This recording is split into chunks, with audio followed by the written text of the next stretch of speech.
இந்த ஒரு நன்மை தமிழ் மக்களுக்கு எல்லாமே சேரணுன்றதே என்னுடைய ஆசை, என்னுடைய அருள்.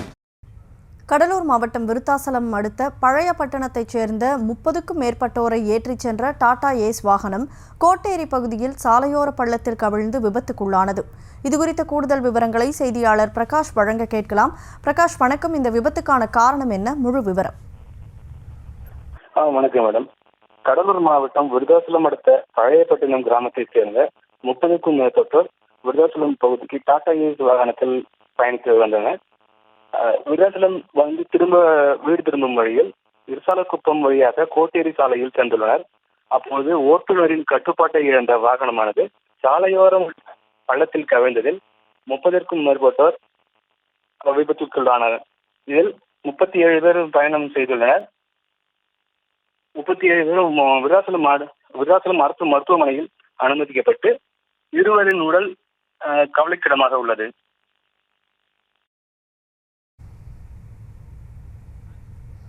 விவரங்களுக்கு நன்றி பிரகாஷ். இந்த ஒரு நன்மை தமிழ் மக்களுக்கு எல்லாமே சேரணுன்றதே என்னுடைய ஆசை, என்னுடைய அருள்.